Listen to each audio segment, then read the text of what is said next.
of whom, are struggling to know where the next meal is going to come from. We forget that in Britain and America so often. It's something that can't go on. So if the planet is about to reset itself in a very dramatic fashion, okay, that's understandable. Whether that is something that is an acceptable and profitable way for human civilizations to continue is another question. But we're not just talking about humans. We're talking about, as I say, a whole ecology of consciousness where, there is billions of plants who are probably pretty fed up with humans by now. And there are billions of animals who are probably also pretty fed up to the back teeth of human behavior now. So we have to own our responsibility for our part in this, even from the perspective of disowning our own spiritual evolution or turning the other cheek when something bad goes down and thinking, oh, well, I better not get involved. We're all responsible for this. It's not just the control system. They are the sort of solid projection of our disownment in a way. Jung used to call it the shadow projection. I call it the void, because it's a very physical thing. It's not just psychological. It's not just a mental aberration. It's not just a mental construct. It actually is a physical thing. And the universe does that when you're near a point of transition. Thank you. Thank you very much. And now I'd like to pass you over to our resident poet laureate, Chipper Dog. Hi, Neil. Hi. Thanks for joining us tonight. You're welcome. I'm just really pleased with being part of this and listening to your thoughts this close up. I've been reading and listening to your words, and your thoughts trigger my thoughts, and my thoughts tend to dance in rhyme. You said, be discerning and sovereign, be open and fluid, become familiar with the innate psychic agility that extends throughout every fiber of the physical body.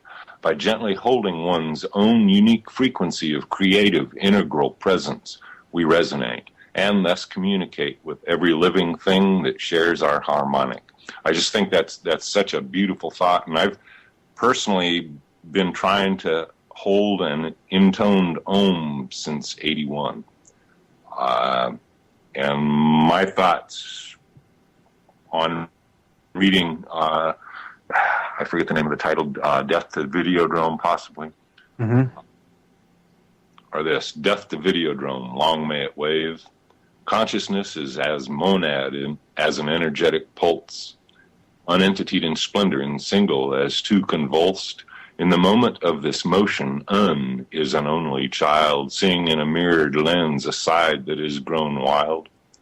The brain-body interface is precipitant of a field, bringing into movement what in quality it will yield. Non-stop commotion tends to hide highly subtle feel, and turns a gentle sloping walk into a bumpy ridden wheel. Are there any structures worthy of note between the brain-body condensate and the sea field?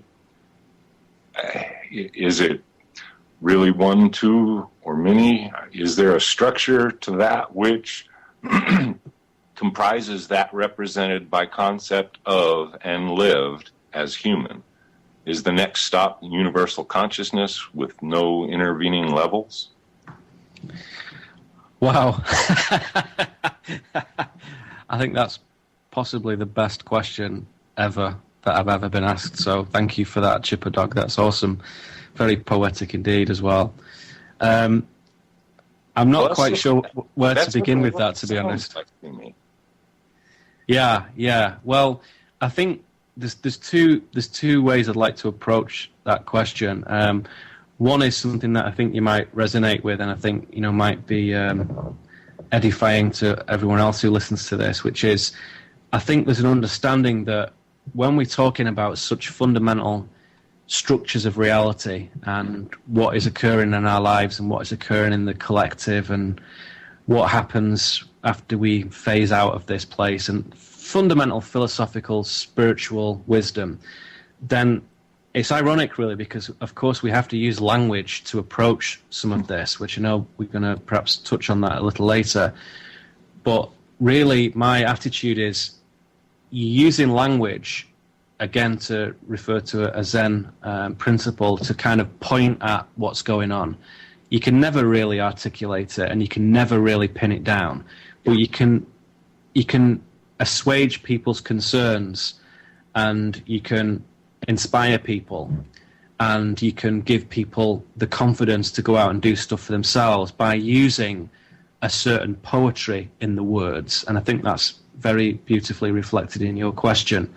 And I feel the same way, that ultimately, rather than trying to make this academically very sophisticated, it's kind of better to approach it from a poetic point of view and leave a little bit of room for interpretation in that, because it isn't a binary thing, this, of 0 or 1, right and wrong. It doesn't work like that, and I think everybody is aware of that now, or is certainly developing that realization.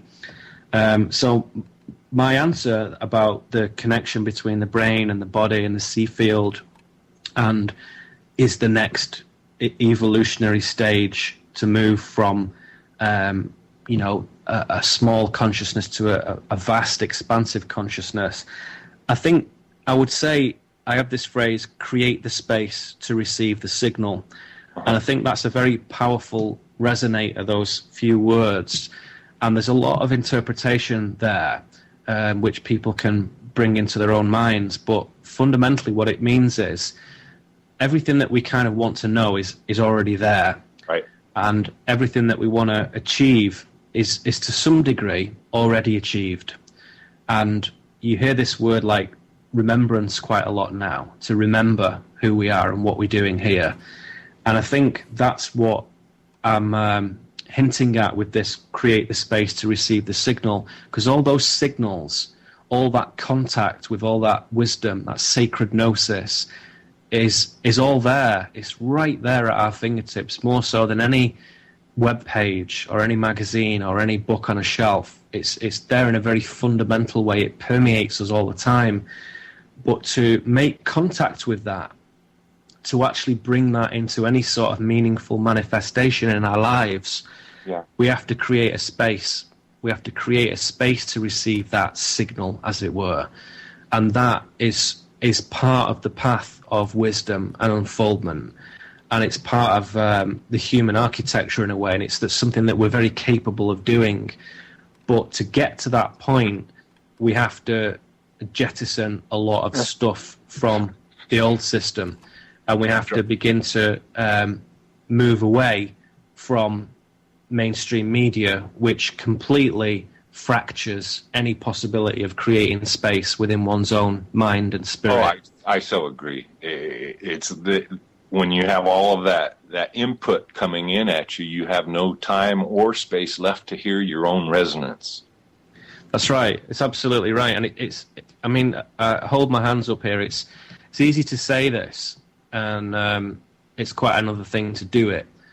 And particularly if it's not just yourself that you're looking after, that, you've got two teenage kids, let's say. I haven't, but if I had, I can imagine having, nephews and nieces and so on, what a tremendous challenge that would be, to not expose myself to that television media, and also to consider the question of, well, is it my responsibility to limit their access to that, or should I leave that to them?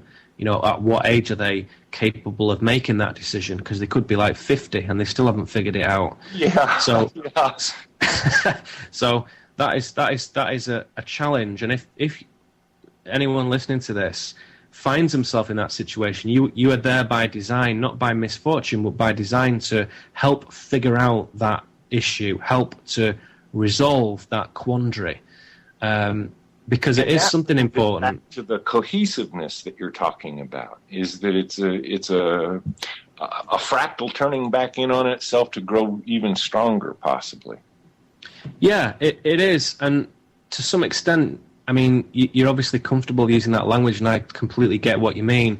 For someone who isn't, who doesn't quite get that kind of language and what that means, you have to give it them as a very definite experience. And you could say, let's just imagine for a moment that if you said, okay, I can give you the technique to go into a fourth dimensional space or a fourth density state, and from that place you can completely know a thing like you could see it as like remote viewing style, or you could know it like gnostically, Right. or you could experience it, or you could communicate with it, and it's like instant and complete, and there's no linear acquisition process to do that.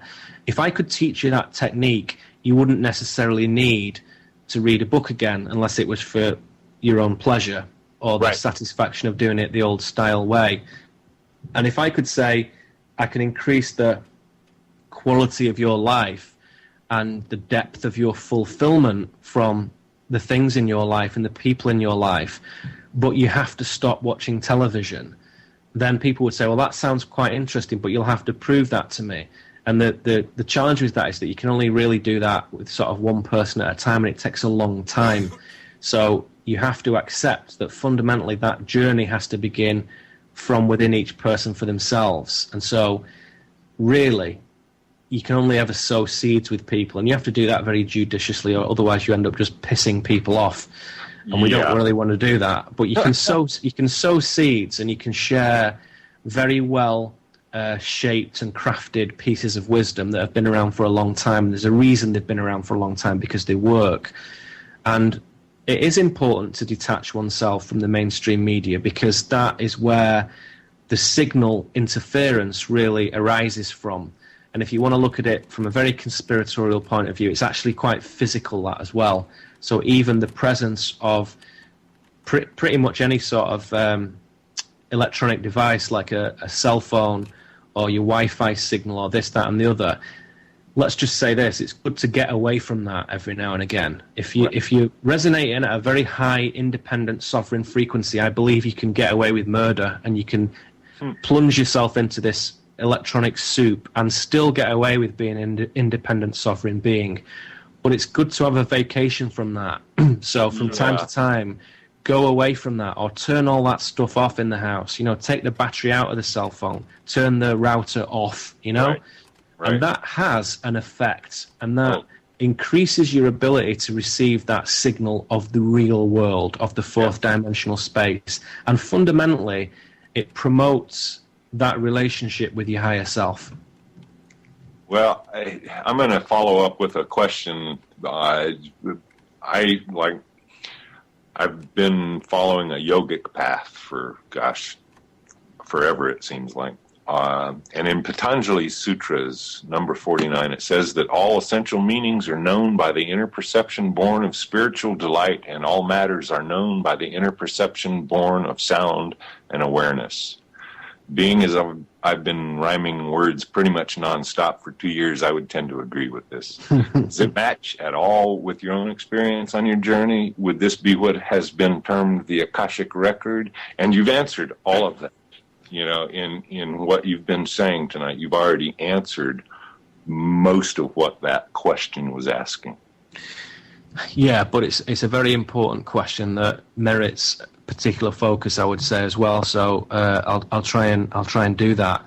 I think this idea of the Akashic field, or the quantum field, or the consciousness field, the C field, whatever, there are many different ways of describing this, but fundamentally it's something that exists outside of the restraints of temporality and of regular three-dimensional space.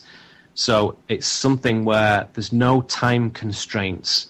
And when we say you could get a matrix download of, if we refer to the movie How to Fly a Helicopter, say, you know, there's no time involved in that, because when one moves one's consciousness into that fourth dimensional space,